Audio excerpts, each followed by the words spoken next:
Bonjour les googlis. Aujourd'hui on va parler des figurines vintage Galaxy Rangers.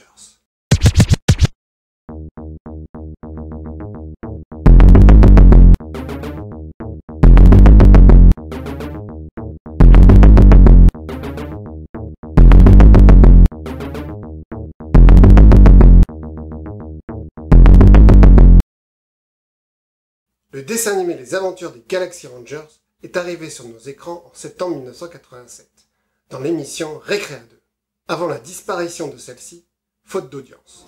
Tous pour un peu comme des frères Galaxy Rangers. Au même moment, était diffusé sur Canal+, le dessin animé Brave Star, qui avait les mêmes thèmes, c'est-à-dire un shérif dans un monde futuriste. Série américaine de 65 épisodes, de 22 minutes, 65 épisodes ça peut paraître beaucoup, mais avec une diffusion du lundi au vendredi d'un épisode par jour, on aura vu tous les épisodes avant Noël. Les jouets qui sont sortis par la même occasion ont une durée d'exposition très courte. Les ventes doivent exploser pour espérer avoir une saison 2 du dessin animé et une deuxième vague des jouets. Et ce ne fut pas le cas.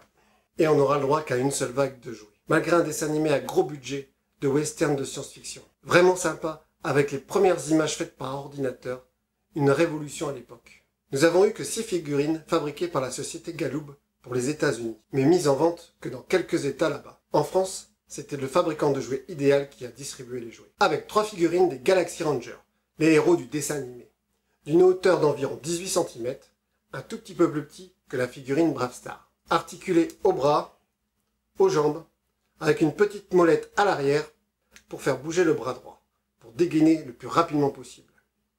Avec une tête avec un plastique différent un petit peu plus mou. Il y avait 3 accessoires fournis avec la figurine.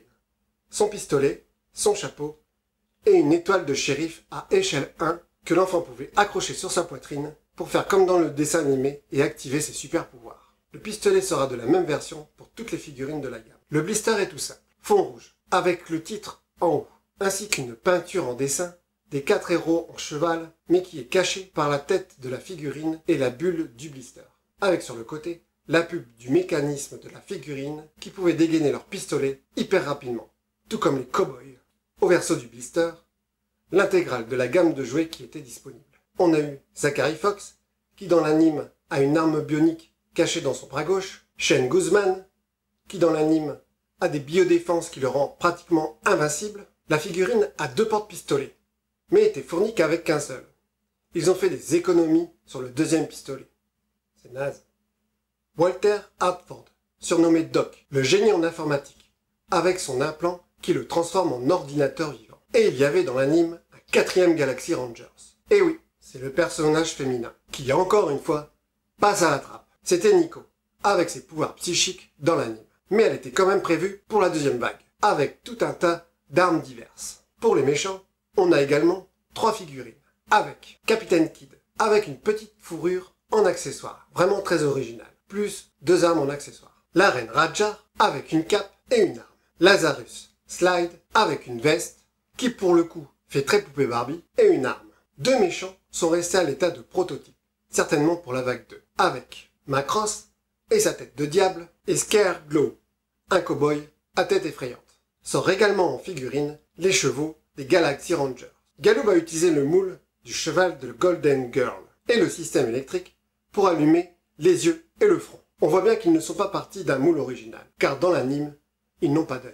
Et en accessoire, une selle. Il y avait 2 versions, une chromée et une métallisée. On a Mel, le cheval de Zachary, qui est en couleur or, Z100, le cheval de Guzman, qui est de couleur argent, Triton, le cheval de Doc, qui est de couleur bronze. Et le cheval de l'héroïne Nico aurait certainement dû apparaître pour la vague 2, de couleur bleue, comme sur les visuels que l'on voit et dans le dessin animé. Mais entre les différents chevaux, il est parfois difficile de voir les différentes couleurs, jusqu'à se demander s'ils mettaient le bon cheval dans la bonne boîte. Pour l'emballage français, ils se sont simplifiés la vie. Ils ont tout simplement marqué les chevaux. C'était un peu de la publicité mensongère, parce que dans la boîte, il n'y avait qu'un cheval. Et ils ont caché une grosse boulette, avec la notion entièrement articulée, alors qu'en fait, elle ne l'était pas du tout.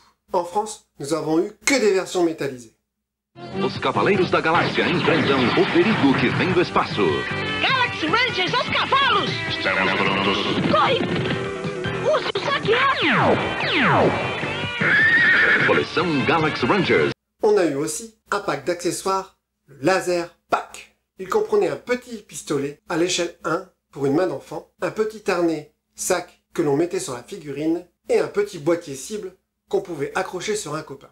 Le pistolet laser servait à tirer soit sur la figurine, soit sur la cible du copain. Sur la figurine, cela la faisait tomber si on visait bien, et sur le copain, le petit boîtier s'ouvrait pour indiquer qu'on l'avait touché. Ce même système a été utilisé pour la gamme concurrente, Bravestar. Ils ont sorti le même système dans une boîte beaucoup plus grande avec un pistolet et le boîtier. Et ils ont également sorti des pistolets des Galaxy Rangers à taille réelle, soit sonore, soit à eau. Et un prototype de fusil lançant des projectiles était également prévu. Le vaisseau des Galaxy Rangers devait également sortir. Le prototype était prêt pour la vague 2, ainsi que d'autres véhicules qui ressemblent à des motos. Il y aura eu beaucoup de prototypes abandonnés et c'est vraiment dommage. Il y avait vraiment de quoi faire avec cet anime. On aurait bien voulu avoir en figurine les deux extraterrestres qui accompagnent dans toutes leurs aventures nos héros, mais aussi tous les sbires de la reine, comme les robots soldats, mais aussi les personnages qui ressemblent énormément à la garde rapprochée de l'empereur du Retour du Jedi. Il n'y aura pas de DVD français de cette série. On pourra retrouver les versions françaises que sur quelques cassettes vidéo ou sur YouTube.